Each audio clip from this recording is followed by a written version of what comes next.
많은 신자들이 모세에 대해서는 자신의 신앙여정과는 관계가 없는 고대의 이스라엘 민족의 그냥 어떤 믿음의 영웅으로만 여기는 경향들이 있습니다. 그 이유는 물론 그 모세가 행했던 일이 너무나 엄청나기 때문입니다. 세계 최강이었던 애굽에 맞서서 군대는커녕 무기 하나 없이 혼자서 상대해서 10전 10승했습니다. 거기다가 마지막에는 치명타까지 안겼고 그 후에 광야에 방황할 때도 반석에서 생수를 내고 하늘에서 만나와 메추려기도 내리게 했습니다. 시내산에서 율법을 전수받아서 이스라엘 국가 체계도 그가 정비했습니다. 거기다 중요한 것은 성경에서 한 인물에 대해서 성경이 4권이라는 책을 두고 설명하는 것은 예수님 외에 그가 유일합니다.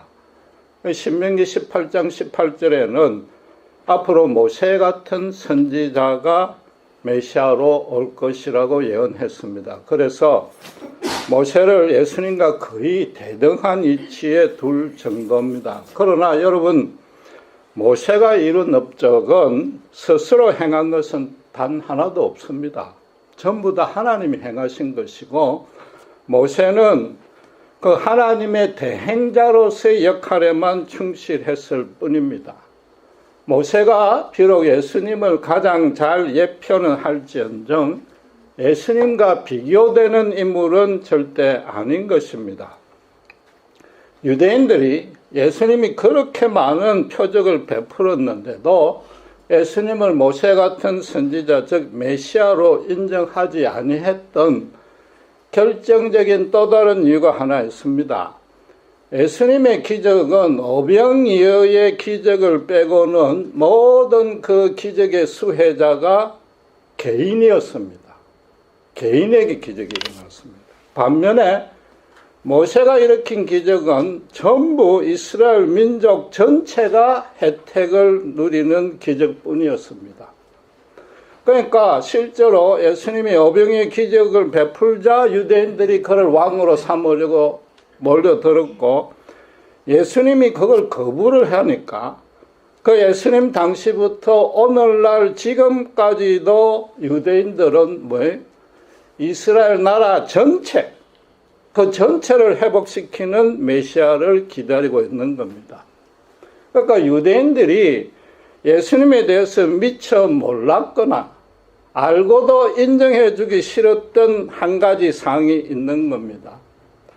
예수님이 베푼 표적은 물론이요, 예수님 당신의 인생 자체를 처음부터 끝까지 당신이 계획하시고 당신이 주도하시고 당신의 능력으로 열매를 맺었습니다.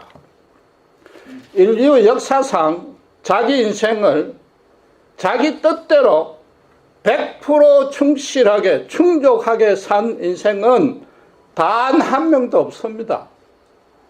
예수님만이 유일무이한 인생을 살았고 어느 누구도 그런 인생을 살 수가 없는 것입니다. 반면에 모세는 어땠습니까? 자기가 소망하고 계획했던 것, 자기 능력을 최대한 동원을 해도 인생이 정반대로 철저하게 실패했고 모세만큼 굴곡진 인생을 산 사람도 없습니다. 간단하게 얘기해서 예수님은 스스로 자존하시는 하나님이신 반면에 모세는 처음부터 끝까지 하나님에게 의지할 수밖에 없는 우리와 성정이 동일한 아주 연약한 인간에 불과했던 것입니다. 오늘 본문이 바로 그 사실을 가장 여실하게 증명하는 내용입니다. 모세의 인생은 여러분이 알다시피 세 시기로 나눌 수 있는데 첫 번째 40년은 바로의 왕자로서 평안하고 호상 가운데 최고의 학문과 무예를 갈고 닦은 시기입니다. 그러니까 그 40년은 전혀 걱정이 없었던 시기입니다. 그리고 두 번째 40년은 지금 본문처럼 살인죄를 범하고 도망자 신세가 되어서 미디안 광야에 아무 소망 없이 지냈던 시기입니다. 마지막 세 번째 40년, 마지막 40년은 하나님의 충성된 종이 되어서 이스라엘을 출애굽시킨 민족의 영웅으로 살았습니다. 이 모세가 우리에게 자꾸만 멀리 느껴지는 이유는 우리 인생에서 모세의 그 첫 번째와 세 번째 시기는 우리에게 해당되는 측면이 전혀 없단 말입니다. 우리가 뭐 그렇게 살아볼 꿈도 꾸지 못하는 거죠. 그렇다면은 우리는 모세가 보통 사람으로서 아주 평범하게 살았던 바로 이 두 번째 시기를 설명하고 있는 오늘의 본문을 잘 살펴볼 필요가 있는 것입니다. 첫 번째 40년 동안은 그는 동족을 위해서 큰 일을 하겠다고 마음을 먹었고 사명감에 불타 있었고 그러니까 삶의 의욕이 충만했습니다. 성실히 그걸 위해서 준비를 했는데 첫 번째 시도하자마자 무참하게 실패하고 지금 기약도 없이 도피 생활을 시작하고 있는 겁니다. 그 인생이 단 한순간 만에 최고 높은 자리에 있다가 최고로 낮은 자리까지 곤두박질 친 것입니다. 틀림없이 모세는 하나님께 의심하고 불평하면서 그 40년을 지냈을 겁니다. 여러분, 사람이 살다 보면은 해고도 당하고 이혼도 하고 부도도 나고 심지어 어떤 사건에 잘못돼 연루되어 감옥에 가는 일들을 겪을 수가 있습니다. 그러나 그 대부분의 사람들은 그럴 때마다 눌러 앉아 있는 게 아니라 다시 단단히 마음을 고쳐 먹고 지난 잘못을 회개하고 고쳐서 각고의 노력으로 재기에 성공할 수 있습니다. 그러는 동안에 성품과 인격도 자라는 거죠. 그 이유는 하나님이 부여하신 하나님의 생명력이 그 본인에게 작동하는 겁니다. 생명이 갖는 본성 때문에 인간은 그 자리에 가만 눌러 앉아 있을 수는 없단 말입니다. 그런데 지금 모세의 상황은 전혀 다릅니다. 여러분, 비유를 하자면은 9.11 테러를 일으킨 오사마 빈 라덴 같은 인생입니다. 평생 도망자로 다녀야 되는데 오사마 빈 라덴은 미국이 망하지 아니하는 한 그건 재기가 불가능한 거죠. 실제로 10년 넘게 도피하고 은둔 생활을 했지만 결국 미국이 끝까지 추적해서 응징했지 않습니까? 지금 모세도 애국이 멸망하지 아니하면은 재기라는 것은 꿈도 꾸지 못할 정도입니다. 숨도 제대로 못 쉬고 쥐죽은 듯이 살아 있어야 된단 말이에요. 거기다가 오사마 빈 라덴보다 더 상황이 안 좋은 것은 오사마 빈 라덴은 도피 생활 중이라도 이슬람 동지로부터 많은 도움을 받았단 말이에요. 그러나 모세는 도와줄 사람이라고는 주변에 가족 말고는 전혀 없는 것입니다. 여러분, 그 미디안 제사장이고 지금 미디안 광야로 갔는데 미디안 족속은 창세기 37장 36절에 보듯이 요셉을 애굽에다가 노예로 팔아 넘긴 대상입니다. 장사치들입니다. 그렇다고 해서 지금 모세가 애굽을 왕래하면서 장사하는 그 일은 도무지 할 수 없단 말이에요. 거기다가 지금 장인이 제사장인데 모세는 말하자면 딸만 7 있는 집안에 첫 사위로 들어갔습니다. 거의 장남격인데 그렇다고 해서 그 집 가업을 물러받을 수는 없는 거죠. 아무리 지금 여호와 하나님에게 불만이 있고 의심이 있다 할지라도 참 하나님을 버리고 우상 숭배를 할 수는 없는 거단 말이에요. 여러분, 지금 장인의 이름이 르우엘이라고 하나님의 친구란 뜻입니다. 그렇다고 해서 그 사람이 여호와의 신앙을 가졌다고 오해를 할 수는 없습니다. 그럴 필요는 없는 게 중건동 셈으로 따져서 엘이란 것은 신이란 뜻입니다. 하나님이란 뜻입니다. 그러니까 당시에 우상을 믿던 다신교를 믿던 그 모든 신들을 엘로 불렀을 뿐이고 결국 미디안 신의 제사장이라는 뜻일 뿐인 겁니다. 모세가 지금 나이가 80이 되도록 들판에서 약만 치고 있습니다. 당시에 무슨 기업형 목장도 없었을 테고 정말로 간단한 일을 매일 지루하게 반복을 하는 거죠. 뭐 말 안 해도 깝깝해서 미쳤을 겁니다. 하나님이 그가 출생할 때 기적적인 은혜와 권능을 베풀었고 그걸 체험했단 말이에요. 바로의 왕자로 40년을 지낼 때 틀림없이 하나님이 동족을 위해서 뭔가 시킬 일이 있을 것이라고 확신했단 말이에요. 그런데 지금 완전히 손발이 꽁꽁 묶인 채 40년을 지금 보내야 되는 겁니다. 모세가 애굽에서 도망한 직후에는 오늘 본문 16절에서 21절까지 보듯이 혈기가 왕성했고 생의 의지가 풀풀 살았을 겁니다. 양치는 일은 힘들고 비천해서 당시에 여자들이 시키지 아니했습니다. 그런데 르우엘은 아들이라고 넣고 딸만 있으니까 어쩔 수 없이 걔들이 이제 양을 치고 있는데 남자 목자들이 여자라고 깔보고 먼저 와서 물을 먹이는데도 쫓아버리고 우물을 독차지하고 있습니다. 그러니까 그 모습을 본 모세가 도피 중인데도 불구하고 17절에 일어나서 다 물리쳤습니다. 신분이 탄로가 날 수도 있고 애굽에 밀고 당할 위험성이 있는데도 그랬단 말이에요. 나쁘게 말하면 성격이 급한 거고 좋게 말하면 불의를 보면은 못 참는 의인이었습니다. 그러나 여러분, 이 모세가 사람들 앞에 나서 가지고 의미 있는 일을 한 것은 그때까지 뿐인 겁니다.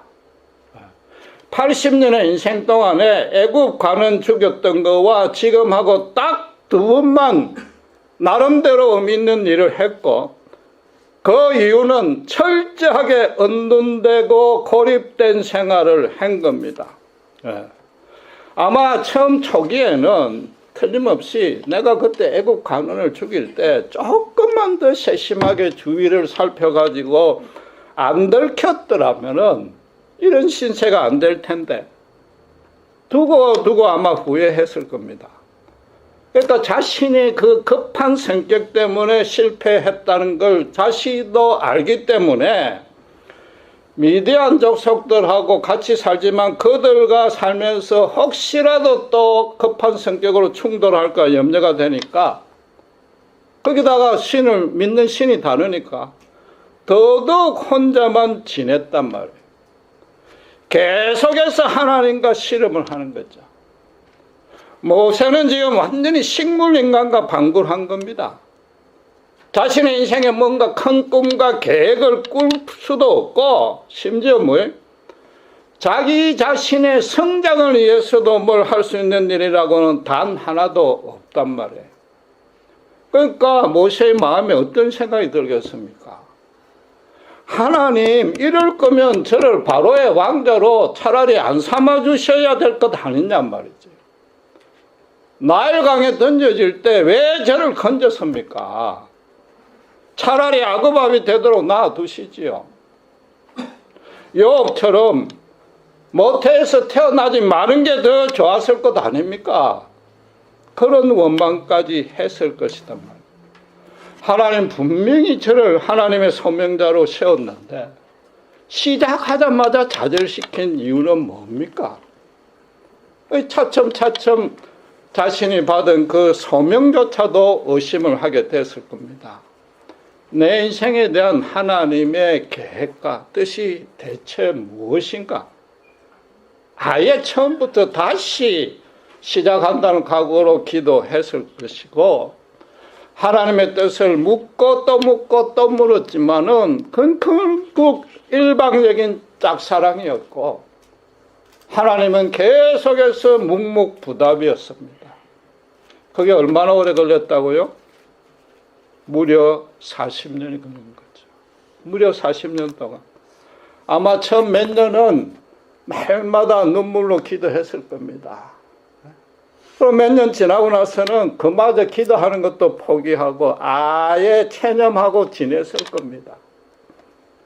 오죽하면 모세가 지은 시편이 90편이 있는데 거기 9절 10절에 뭐라고 했는가 하면은 인생이 하나님의 분노 중에 순식간에 날아간다고 그랬습니다. 거기다가 12절에는 인생을 계수할 수 있는 지혜를 달라고 기도했고, 다시 13절에는 여호와여 돌아오소서 언제까지니까 라고 탄식을 했단 말이에요. 구구절절 자신의 그때의 심정을 담아서 탄식을 한 겁니다. 그럼 하나님이 과연 양치기 소년도 아니고 80 다 된 노인을 양만 치도록 40년 동안 내몰고서 그렇게 침묵한 이유는 뭐냔 말이에요. 오늘날 우리 신자들은 성경을 다 볼 수 있습니다. 신구약을 다 볼 수 있으니까 모세 인생을 오히려 우리가 그 전체를 두고 조망할 수가 있습니다. 그러니까 첫 번째 40년은 나중에 출애굽할 때 바로하고 1대1로 대결을 해야 되니까 애굽의 전문가로 하나님이 양성을 시켜준 겁니다. 지금 본문의 두 번째 40년은 출애굽 이후에 이스라엘 백성들을 이끌고 강야로 인솔해야 되니까 마찬가지로 강야의 전문가로 지금 훈련을 시킨 겁니다. 우리는 성경을 보니까 하나님 뜻을 쉽게 짐작할 수가 있단 말이에요. 이미 다 이루어지고 난 결과를 보니까 그걸 알 수가 있는데, 실제로 모세 본인이 도피 생활 중에 하나님과 계속 실험하면서 깨달은 게 과연 뭐냔 말이죠. 그걸 우리가 추적을 해야죠. 다시 말하지만 모세도 우리하고 똑같은 사람이고, 모세를 우리 신앙 여정의 별개로 삼을 게 아니라 사실은 모세를 우리 신앙 여정의 동반자로 삼아야 된단 말이에요. 하나님께서 그렇게 하신 첫 번째 뜻은 너무 간단합니다. 아무리 애국 가는이 잘못했다 할지라도 생명은 하나님만이 주관하십니다. 인간이 인간을 정죄해서도 안 되는지만은 살인은 절대로 해서는 안 되는 거죠. 하나님의 일을 감당한 종이라면 더더욱 하나님 방식대로 따라야 되는 겁니다. 지금 하나님이 그 자리에서 안 죽인 것만 해도 모세로서는 감사해야 됩니다. 거기다가 더 중요한 하나님의 뜻은 본문에 답이 나와 있습니다. 22절에 뭐라고 되어 있습니까? 거기서 장남을 낳았습니다. 그러니까 타국 땅에서, 이방 땅에서 나그네가 되었다는 뜻으로 게르솜이라고 이름을 지었습니다. 지금 너무나 처량한 자기 신세를 빗댄 것입니다. 거기다가 하나님의 더 분명한 뜻은 이어지는 23절에 나옵니다. 하늘에서 하나님이 이스라엘이 고난하고 탄식하는 소리를 들었다고 합니다. 어디서 그들이 고통을 겪고 있어요? 가나안 땅이 아닌 애국 땅에서 나그네도 아니고 노예로서 지금 탄식하고 있다는 거죠. 모세가 처음에 이 동족의 눈물겨운 참상을 보고 비분간개해가지고 자기 나름대로 도우려고 한번 시도했지만 그건 기껏 해봐야 부자가 돈이 흘러 넘치니까 그 남는 돈을 가지고 거지에게 적선한 정도단 말이에요. 정말로 그 동족의 히브리인들의 한숨과 눈물과 고통이 과연 어떤 의미인지, 그걸로 그들 인생이 얼마나 처참하고 애끓고 있는지, 가슴이 썩어 문드러지는지 모세는 몰랐단 말이에요. 하나님이 지금 그거라도 조금이라도 맛보라고 그러는 거죠. 너도 나그네가 돼봐라, 다른 땅에서. 그 동족들은 나면서부터 죽을 때까지 인생의 100%를 나그네로 사는데 모세는 겨우 인생의 3분의 1, 그것도 노예가 아니고 행동의 자유가 있는 그 40년을 훈련을 시키는데 어떻게 감히 하나님 앞에 불평하고 원망하고 불신앙의 자리에 떨어질 수 있느냔 말이에요. 모세가 어떻게 했는지 우리는 알 수 없지만 틀림없이 40년이나 걸렸단 말이에요. 40년. 간단하게 말해서 동족들이 왜 너를 배척했는지, 거기다가 왜 살인자로 고발했는지 제발 그 이유만이라도 철저하게 깨달으라는 게 하나님의 뜻이었단 말이에요. 지금 그럼 하나님이 모세에게 40년간 침묵한 겁니까? 아니에요. 하나님 절대 침묵한 거 아니에요. 자기가 기도한 대로 인생을 개수할 그런 지혜를 지금 하나님이 모세에게 심어주고 있는 중이단 말이에요. 하나님이 모세가 기도했던 내용을 하나님 당신만의 방식으로 지금 응답하고 있는 겁니다.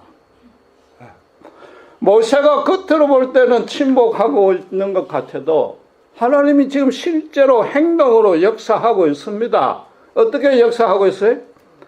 모세를 계속 절망의 코너로 하나님이 지금 밀어넣고 있단 말이에요. 날이 갈수록 손발을 묶는 정도가 아니라 아예 잘라버려 가지고 아무것도 스스로 할 수 없는 지경에 자기 자신을 완전히 포기하는 그때 하나님, 나를 하나님 뜻대로, 계획대로, 그게 구체적으로 모르지만은 언젠가는 혹시라도 그런 나에 대한 계획이 있다면은 하나님의 때와 방식에 나를 들어서소서. 제가 할 수 있는 건 아무것도 없습니다. 그 고백이 나올 때까지 하나님이 지금 밀어붙이고 있는 겁니다. 왜 40년이 걸렸겠습니까? 모세 스스로 똑똑하다고 자랑하고 있고 세상에서 자기가 최고인 줄 알고 완악한 고집 때문에 그렇게 오래 걸린 것뿐인 겁니다. 지금 그 이스라엘 동족의 영적인 상황은 어떻습니까? 노예살이가 언제 끝날지 모릅니다. 자기들은 몰라도 이 후손들만이라도 하나님의 약속하신 젖과 꿀이 흐르는 땅으로 제발 들어가게 해달라고 신랄 같은 소명 하나 붙들고 있단 말이에요. 그 이스라엘 동족의 영적인 상태도 뭡니까? 하나님의 때와 방식에 하나님 뜻을 이루시옵소서. 하나님 무조건 알아서 다 하시옵소서. 동족들도 그런 상태인 거예요. 모세를 뭐예요? 바로 그런 자리에 이르도록 하나님이 지금 모세를 깎고 또 깎고 또 깎는 중이단 말이에요. 하나님이 40년 동안 침묵하지 아니했다는 것은 본문 40절이 증명을 하는 겁니다. 40절이 아니고 하나님이 이스라엘 백성의 고통 소리를 들었습니다. 그렇죠. 그러고 나서 아브라함의 언약을 기억했다 했는데 그동안 까마득하게 잊고 있다가 고통 소리가 너무 크거나 기도 소리가 너무 간절해서 정신을 차리고 다시 생각한 게 아닌 겁니다. 원어로 계속해서 생각하고 있었다는 겁니다. 이제는 하나님이 직접 나설 때가 되었다는 거죠. 모세가 동족인 히브리 노예와 모든 면에서 외적인 면뿐만 아니라 특별히 정서적으로 영적인 차원으로 동격화될 때까지 진정으로 자기 동족을 불쌍히 여기고 순전한 사랑으로 섬길 태세가 될 때까지 하나님은 계속 기억하고 있고 사실은 하나님이 지금 그렇게 역사하고 있는 거단 말이에요. 나중에 모세가 어떻게 돼 있어요? 이 동족들이 금송아지한테 경배하는 모습을 보고 얘의 그 급한 성질 때문에 하가 머리 끝까지 올라가지고 바로 돌판을 깨뜨렸지만 바로 이어서 모세가 어떻게 했습니까? 내가 죽더라도 하나님 차라리 나를 지옥으로 떨어뜨릴지라도 우리 동족 제발 구원해달라고 눈물로 기도했지 않습니까? 그런 참목자로 될 때까지 하나님이 지금 변화하고 성장시키고 있는 거단 말이에요. 이제 출애굽의 역사를 시작해도 되겠구나. 그게 지금 하나님이 기억하셨다는 뜻이단 말이에요. 모세는 개인적인 자격이나 성품으로 봐서 하나님이 종이 될 수는 도무지 없는 겁니다. 우선의 살인자입니다. 거기다가 애굽의 왕자로 있었으니까 어차피 현실적으로 우상 숭배하는 거기에 아마 형식적으로라도 참석했을 겁니다. 거기다가 또 미디안 제사장의 대릴사이니까 마누라 체면 때문에라도 미디안 우상 숭배하는 그 곁에 서 있었을 겁니다. 거기다가 우상 숭배하는 이방 족속의 여인과 결혼했습니다. 율법으로 따지면 사형을 3번 이상 당해 마땅한 죄인입니다.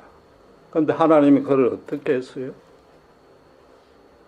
바로 그런 자에게 율법을 가르치고 율법대로 살아야 될 책임자로 세웠단 말이에요. 그 자리에서 죽이지 아니하고 살려준 것만 해도, 그 살인자를 살려준 것만 해도 모세는 이미 예수님의 십자가 은혜 안에 들어온 것이란 말이에요. 여러분, 사도 바울이 예수 믿는 신자를 다 죽인다고 설쳤고 실제로 스데반을 살인하는데 주동이 되었습니다. 바울도 모세와 동일한 살인자입니다. 그런데 바울을 하나님이 율법과 대조되는 예수님의 십자가 구원의 은혜를 성경으로 저작하고 가르칠 책임을 그에게 맡겼습니다. 바울도 그렇게 되기 전 3분의 2의 인생 동안에 복음에 대칭되는 율법의 전문가로 양성시켰습니다. 자기가 최고였습니다. 그러다가 어떻게 스데반이 순교하는데 그 돌로 맞고 처참하게 죽어가는 가운데도 얼굴에 빛이 나고 기쁨으로 죽어가는 그 모습에 바울이 그동안에 자기가 쌓았던 최고라는 그 영적인 자부심이 한순간에 완전히 다 무너집니다. 그러다가 다메섹 도상에서 부활하신 예수님이 3일간 봉사로 만들어버립니다. 바울의 수족을 완전히 다 잘라버리는 거죠. 바울로 하여금 하나님 뜻대로 하시옵소서 고백이 나오게끔 했단 말이에요. 바울을 어느 자리에 맞췄어요?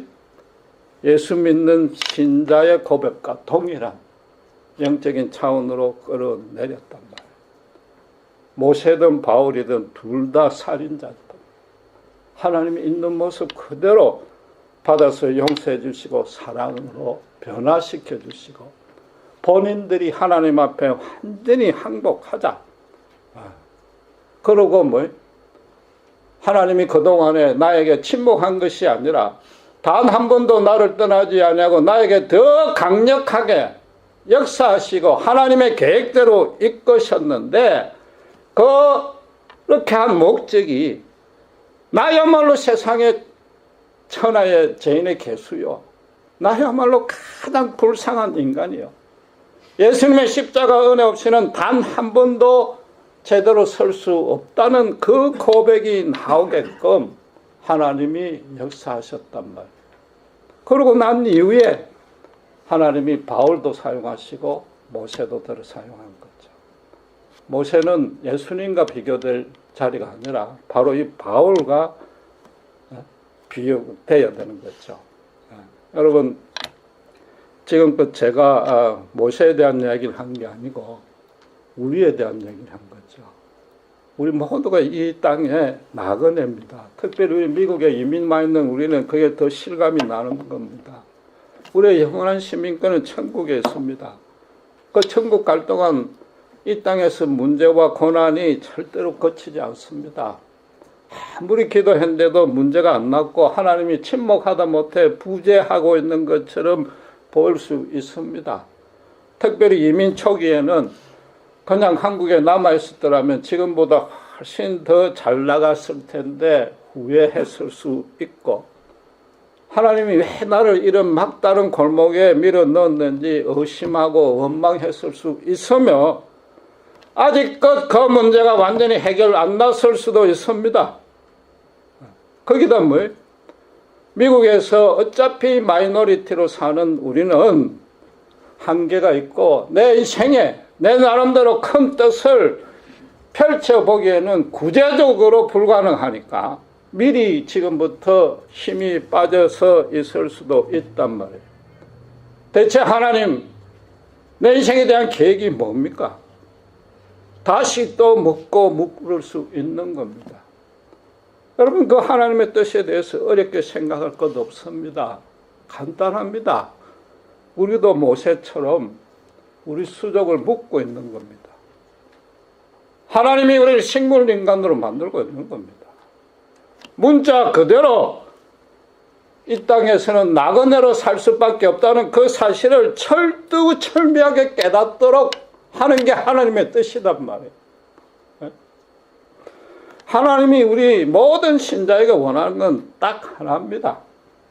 흔히들 하나님, 제가 그만큼 열심히 믿고 봉사하고 섬겼는데 왜 그렇게 기도했는데 왜 아직도 이 모양 이 꼴입니까? 의심하고 불평할 수 있으나 하나님 뜻이 바로 그거단 말이에요. 죄송하지만은 그 모양 그 꼴로 만들어 놓는 그게 하나님의 뜻이단 말이에요.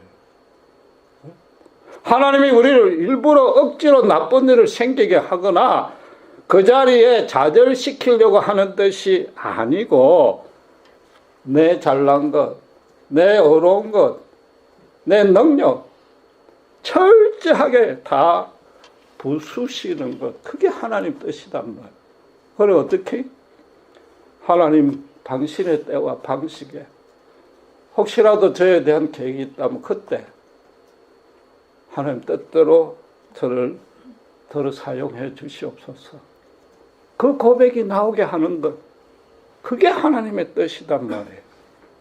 그 고백이 있을 때 하나님도 바로 우리를 통해서 우리 계획을 이루신단 말이에요. 그게 신자가 된 은혜요, 특권입니다. 우리 하나님은 모든 신자로 하여금 모세가 지금 이런 자리, 모세가 히브리 동족의 그 모든 측면에서 비천한 자리까지 자기 자신을 동격화시키듯이 우리 또한 우리 주위의 모든 사람보다도 우리가 더 불쌍하고 저들이야말로 정말로 불쌍하다. 주변의 이웃 사람과 내가 완전히 동격화되는 자리에까지 우리를 낮추는 게 하나님의 뜻이단 말이에요. 내 주변의 불신자들, 내 직장 안에 있는 사람들, 내 교회 안의 성도들, 최소한도 내 남편, 내 아내, 내 자식들, 친척, 형제들, 그보다도 우리를 더 낮추는 것. 그것 외에 하나님 뜻은 없는 것이단 말이에요. 우리가 그 고백이 있을 때 비로소 하나님이 세상에 줄 수 없는, 하늘에서만 줄 수 있는 위로와 능력으로 채워서 모세처럼 하나님의 일을 대행하는데 충실한 종으로 세운단 말이에요. 그 길 외에는 신자가, 아니 인간이 인생에서 성공할 길은 단 하나도 없는 것입니다. 기도하겠습니다.